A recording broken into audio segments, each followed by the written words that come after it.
Welcome back to the first edition of PonyFans Live here at Lakewood 1st and 10, home of the world famous Point Burger and also their ribs on display tonight. Before we forget, after this segment, if any of you have questions for Bryan McCann or Mitch Enright, we do have a microphone up here, so after the next break, you're welcome to come up and do questions for these guys. Also, our next show will be August 11th here at Lakewood's 1st and 10. Check out ponyfans.com to see who the guests will be, but the next show will be August 11th here at Lakewood's 1st and 10. So we went through the offensive line a little bit with Mitch, and the secondary has also overgone a little bit of a facelift. You graduated, Rock Dennis graduated, Bryce Hudman graduated, and Darius Bell retired. Who do you see stepping into some of those roles this year, and how strong can that secondary be in 2010? I definitely think it could be as strong, if not stronger, than what it has been in the past. You definitely have Ryan Smith stepping up. He'll be in that other starting safety position, which he got a little bit of playing time last year. He's a solid backup, and so I think he'll do well as a starter. That other corner spot, I really don't know is up for grabs. I don't know who's available to play as far as injuries and other issues are concerned. But we've definitely got, they got a lot of people to choose from. You can put Kevon, you can do JR, you still have Robert Mojica, who played a little bit of nickel for us, who can get out there. And so, and also Keith Robinson, he can jump out there and play too. And so they have a lot of depth for each position that they can go through. Of course, you still have Chris Banjo, who's there. He'll be a big part of the defense coming up this next season. And also, you definitely still have Sterling at that other corner position, who's very solid. I was going to ask you about Sterling Moore, because some of your former teammates have been talking about him this summer in really, really glowing terms, saying that he got jobbed out of preseason all-conference honors. One guy even said he should be on All-American teams. How good is this guy, and is he automatically now the leader of the defense, or just the heart and soul of the secondary, or just how much can he affect the game from his position at the opposite corner spot across from where you were? I mean, you definitely can't argue with numbers. He's a solid performer. A lot of people overlook him because he's not necessarily the fastest corner that you're going to see. He's not necessarily the biggest guy. But when you put him on the field, he knows how to make plays. His technique is really well. He studies the game, and he knows his opponents. And so I definitely think, you have to look up to him if you're on the defense. He goes out, he performs. He was called on unexpectedly due to injuries, and he stepped up and he filled shoes like there was no drop-off at all. And obviously he's a solid performer. And, if he didn't get any recognition for preseason All-American or preseason All-Conference, he definitely should have. On the offensive side, you also lose some key players. Emmanuel Sanders is in Pittsburgh now. Sean Bray McNeil with the San Diego Chargers. You've graduated. Who steps into some of those holes that you see to fill those spaces on the offensive side? Well, the coaching staff has done such a great job recruiting, and, whenever anyone graduates, young guys have to step up. And, I definitely feel confident that that's what's going to happen next year. The coaching staff's going to do a great job of getting everyone ready, and, young guys are just going to have to step up. Before we go on to predictions of this year, one more question for you regarding the Cowboys. You were at mini camps and OTAs, you were fielding punts and kickoffs.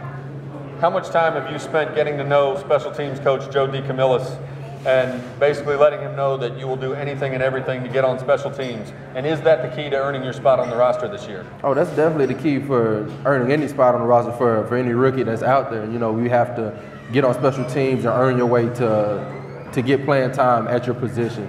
And so when I went in for rookie camp, that was the first thing I did. I found Coach Joe, and I told him, I want to be on your special teams. I want to be a return man, but if not, I have no problem with blocking.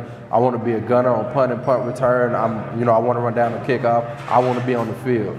And so I made that known to him when I first got there, and hopefully throughout the rookie camps and OTAs and mini camps, he's had a chance to see my passion for wanting to be on special teams and wanting to get on the field whatever way possible. We haven't really spent a lot of one-on-one time, but I am in meetings with him daily. I do get to talk with him a lot when we're out on the field, and so he's definitely aware that, I want to be out there. The gunner is obviously the guy on the outside of kickoff coverage units, and as most of you know, Bryan ran the fastest 40-yard dash in the entire country last year. What goes?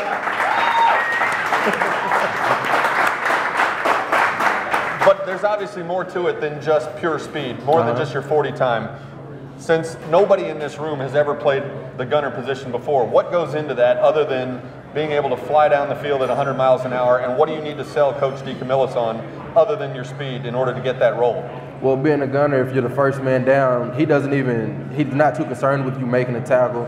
The job of the first man down is to come and cut off the wide side of the field, and he wants us to throw our bodies.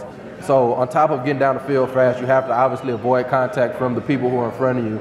But just doing your job, being crisp and knowing what your assignment is, I have to come down as a gunner as fast as I can, avoid contact, cut off the wide side of the field, and throw my body at the return man. And that's what they look for. The special teams coach at SMU is Dennis McKnight. If you're Coach McKnight, who takes your role now as kickoff return specialist for SMU? If I had to pick, I would say put Al back there. The scheme that we have is designed for a person to get straight through the seam, and Al is obviously the fastest person that we have. And so honestly, I would put Al back there and let him get it and go through those holes. All right, you ran the fastest 40 in the country last year. Is Al faster than you? No, not at all. He might say different, but no, I'm going to say no. I bet he would. All right, Mitch, offensive MVP this year, and why?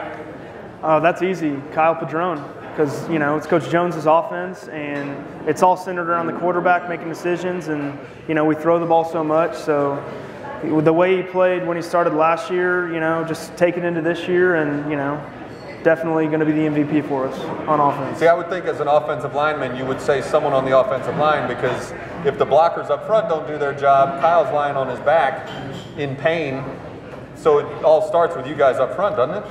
Yeah, and that's our job, to be able to allow him to become the offensive MVP of the team, to keep him protected. You know, personally, I think the offensive MVP is all 5 linemen.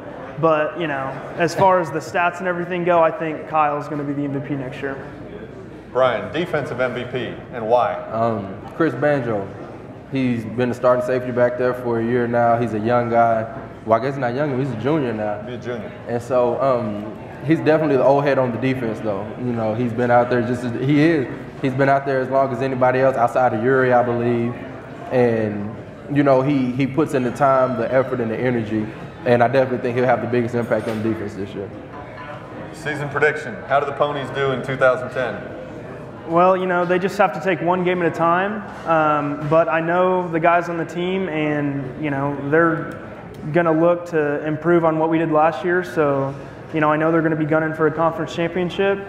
You know, but we have a tough schedule. But I expect at least 8 or 9 wins for sure. All right, the one game at a time comment sounded a little too diplomatic and political. Right.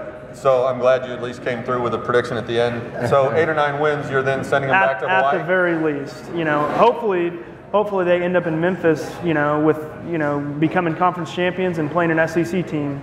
So I know that's what they're hoping for. So, the Hawaii Bowl was great, but, you know, we're on to bigger and better things now. Brian, prediction? I'm going to say 14-0. I think we can run with anybody in the conference. And if you didn't have fans before that, you sure do now. All right, we're going to take one more break. This has been the first edition of PonyFans Live. If any of you have questions for Brian and Mitch, sit tight for just a minute and then come up to the microphone after the break.